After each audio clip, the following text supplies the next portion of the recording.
Most people believe that to make money in the stock market, you need to be really smart, spend hours researching companies, or have a lot of money to start. The truth is actually the opposite. Over the last 15 years, more than 85% of professional fund managers who actively pick stocks have failed to beat a simple index fund that just tracks the market.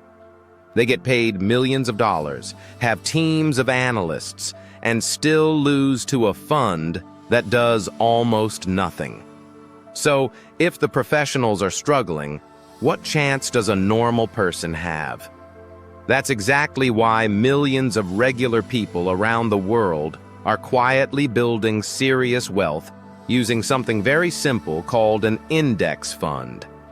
In the next 25 minutes, I'm going to explain exactly what an index fund is, how it works, why it was created, and why it has become the most recommended investment for beginners in 2026.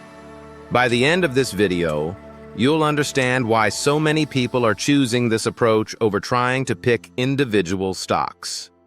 Hello everyone and welcome to the channel. My name is Tenken. Today we are starting a complete beginner-friendly series about index funds and ETFs. This is video number 1, and we're going to start from zero. If you have never invested in the stock market before, or if you've tried but felt confused and overwhelmed, this series is made for you. We will go step by step, using simple language and real examples. Before we begin, I need to say this clearly. This video is for educational purposes only. It is not financial advice. Investing involves risk, including the possible loss of principal. Past performance does not guarantee future results. Please do your own research and consider speaking with a licensed financial advisor if needed. Let's start with the most basic question.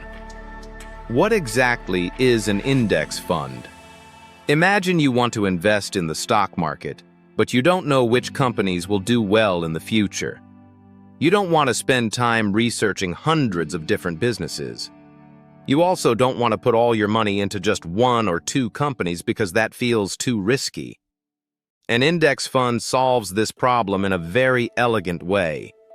Instead of trying to pick the winners, an index fund simply buys almost everything in a specific market. It doesn't try to beat the market. It just tries to match the market as closely as possible. Think of it like this. Instead of trying to pick the best individual fruits in the market, you buy the entire fruit basket that represents the average of all fruits available. You get a little bit of everything. Some fruits will do better than average, some will do worse, but overall you get the average performance of the whole market. That's what an index fund does with stocks. For example, an S&P 500 index fund owns shares in all 500 of the largest companies in the United States. When you invest in that fund, you automatically own a small piece of Apple, Microsoft, Nvidia, Amazon, Berkshire Hathaway, and hundreds of other companies. You don't have to choose which one is best. You own all of them at the same time, in the right proportions. Now let's talk about how this works in practice.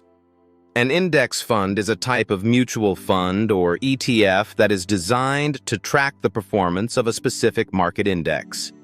A market index is basically a list of companies that represent a certain part of the economy. The most famous one is the S&P 500. It includes the 500 largest publicly traded companies in America. There are also indexes that cover the entire U.S. stock market, international stocks, bonds, and many other categories. When you put money into an S&P 500 index fund, the fund manager uses your money to buy shares of all 500 companies according to their weight in the index. If Apple represents about 7% of the S&P 500, then roughly 7% of the fund's money goes into Apple. If a company grows and becomes a bigger part of the index, the fund automatically buys more of it. If a company shrinks or gets removed, the fund sells it. All of this happens automatically with very little human intervention. This is called passive investing. Compare this to an active mutual fund. In an active fund, a team of professional managers tries to pick only the best stocks and avoid the bad ones. They buy and sell frequently, do lots of research, and charge much higher fees for their service. An index fund does none of that. It simply follows the index. This is why the fees are dramatically lower. This difference in fees might seem small at first, but over time it becomes enormous because of compound interest. Let's look at a simple example. Suppose you invest $10,000 today and leave it for 30 years. The stock market historically returns around 10% per year on average before fees. If you invest in a typical active fund that charges 1% per year in fees, after 30 years, your $10,000 could grow to roughly $132,000. But if you invest in a low-cost index fund that only charges 0.03% per year, that same $10,000 could grow to approximately $174,000. That's over $40,000 more, just because of the difference in fees. And this is on a relatively small starting amount. If you invest more and add money regularly, the gap becomes much larger. This is why costs matter so much in investing. Every dollar you pay in fees is a dollar that cannot grow for you over the decades. Index funds weren't always popular. In fact, when they were first created, many people on Wall Street thought they were a terrible idea. In 1976, a man named John Bogle launched the first index fund available to regular investors through his company Vanguard. At the time, almost everyone believed that professional managers could beat the market if they worked hard enough. Bogle argued the opposite. He believed that after fees, most active managers would actually underperform the market average. He was heavily criticized. People called his idea Bogle's folly. They said no one would want to invest in something that only delivered average results. But Bogle was right. Over the following decades, study after study showed that the majority of active funds failed to beat their benchmark indexes after fees. Today, trillions of dollars are invested in index funds around the world. John Bogle is now respected as one of the most important figures in the history of investing because he helped make low-cost, diversified investing available to everyday people. So why have index funds become so popular with beginners? There are several very practical reasons. First, they are simple. You don't need to spend hours researching individual companies or trying to time the market. You can buy one or two good index funds and hold them for many years.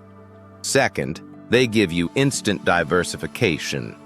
One single index fund can give you ownership in hundreds or even thousands of companies across different industries. This greatly reduces the risk of losing everything because one company performs badly. Third, they have historically delivered strong long-term returns. While there are no guarantees, the broad U.S. stock market has delivered average annual returns of around 10% over very long periods. By simply matching the market instead of trying to beat it, you give yourself a very good chance of building wealth over time. Fourth, they are extremely low cost. As we saw earlier, this makes a massive difference over decades. Of course, index funds are not perfect and they are not risk-free. When the overall stock market goes down, your index fund will also go down. In a major crash, you could see your investment drop 30%, 40%, or even more in a short period. This is normal market behavior. Index funds also cannot protect you from inflation completely. although stocks have historically been one of the better protections over very long periods. Another important point, because index funds simply follow the market, they will never significantly outperform it either. If you want the chance of much higher returns, you would need to take on more risk by picking individual stocks or using other strategies. But remember, with that higher potential return comes a much higher chance of losing money. Index funds are designed for people who want good, reliable, long-term results without taking unnecessary risks or paying high fees. Index funds are especially suitable for beginners, busy people, and anyone who wants to invest without spending a lot of time managing their portfolio. They are also excellent for long-term goals like retirement. If you have a very high risk tolerance and enjoy researching companies, you might want to allocate a small portion of your money to individual stocks. But for the majority of your investment money, index funds remain one of the smartest and simplest choices available today. If you're completely new to investing, starting with index funds is one of the best decisions you can make. In the next video, we're going to answer a very common question.